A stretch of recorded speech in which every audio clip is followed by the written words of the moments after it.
Tu dois trouver quelqu'un comme ça. Dans la vie, on a toujours besoin, à un moment donné, de quelqu'un. On peut compter sur soi, mais c'est toujours bien de pouvoir compter sur quelqu'un d'autre. Parce que le jour où on arrive au plus bas, et que malgré notre mindset, on a du mal à se relever, trouver quelqu'un qui est là pour nous aider peut faire complètement la différence. Et tu vois, c'est un peu comme l'histoire de ces briquets. T'es au plus bas. T'arrives pas à rallumer ta flamme intérieure. Tu te sens bloqué. Tu te sens... T'as l'impression qu'il n'y a plus d'espoir. Tu as l'impression que l'avenir sera toujours pareil que le présent d'aujourd'hui, c'est-à-dire négatif. Tu ne vois pas la lumière au bout du tunnel. Et cette flamme qui est en toi s'est éteinte. Et tu fais ton mieux pour la rallumer. Tu insistes. Mais il ne se passe rien. C'est à ce moment-là que un ami peut être d'une grande utilité. Parce que cet ami peut arriver et te partager un peu sa flamme.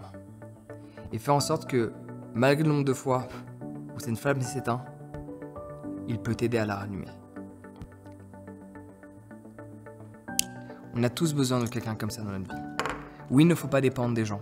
Oui, il ne faut pas dépendre de qui que ce soit, outre que soi. Mais comme le dit le dicton, aide-toi et le ciel t'aidera.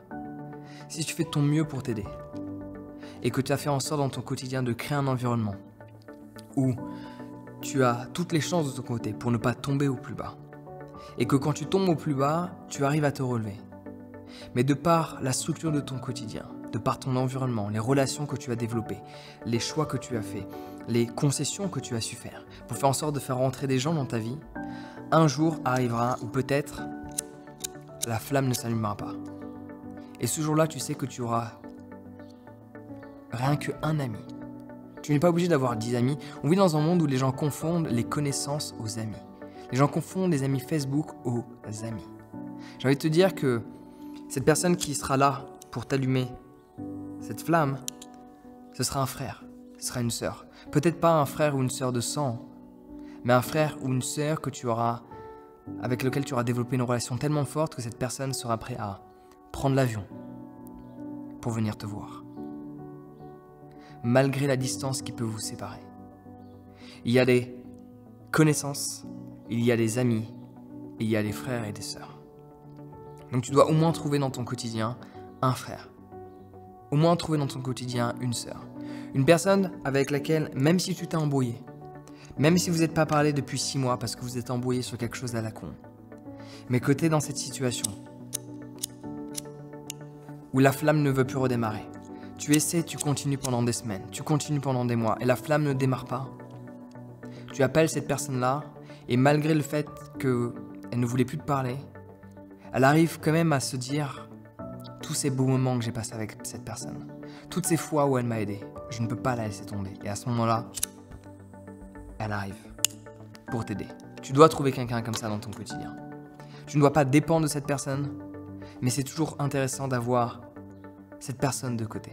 De savoir que si tu es vraiment dans une difficulté financière, si tu es vraiment dans une difficulté émotionnelle, si tu es vraiment dans une difficulté physique, tu sais que tu peux compter sur cette personne. Où est cette personne? L'as-tu déjà trouvée? Mais souviens-toi bien que trouver cette personne ne signifie pas dépendre d'elle.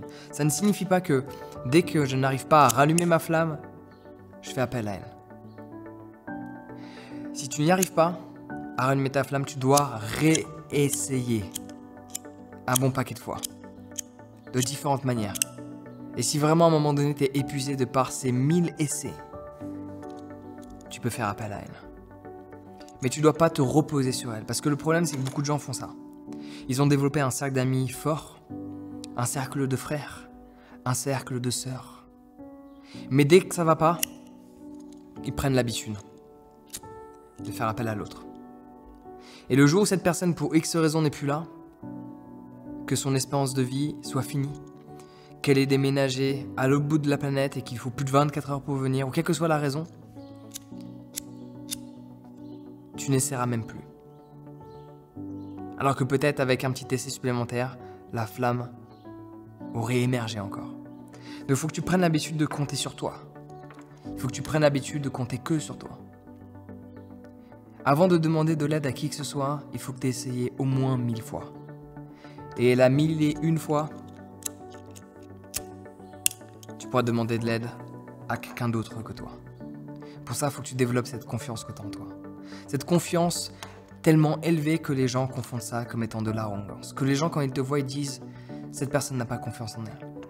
Cette personne est arrogante. » Cela n'est pas de l'arrogance quand tu peux prouver le mindset que tu as, quand tu peux prouver les accomplissements que tu as faits, de par ta manière de penser. Donc il faut dès aujourd'hui que tu développes cette confiance en qui tu es et que tu aies besoin uniquement de ta propre personne. Mais si un jour doit t'arriver, où malgré tous tes efforts, et à nouveau, on vit dans un monde où les gens disent « j'ai pas trouvé de boulot », ils envoyaient un CV. Envoie 1000 CV et dis « t'as pas trouvé de boulot ». À ce moment-là, tu peux demander de l'aide. Mais avant ça, l'aide repose sur toi. Donc inscris-toi à ma formation sur la confiance en soi, si tu veux faire partie de ces gens qui ont tellement confiance en eux, qui font en sorte de toujours trouver une solution avant de faire appel à leur joker, à leur ami qui est là pour eux. C'est bien d'avoir des amis qui sont là pour toi, mais c'est encore mieux de les avoir pour toi, mais ne pas t'en servir à la moindre difficulté. De savoir que tu peux compter avant tout sur toi, avant de te dire que tu peux compter sur qui que ce soit. Parce que parfois, on peut se tromper. C'est plus dur de se tromper sur soi. Souviens-toi de cela. Inscris-toi à ma formation sur la confiance en soi, sur ce prends soin de toi, et passe d'excellentes journées.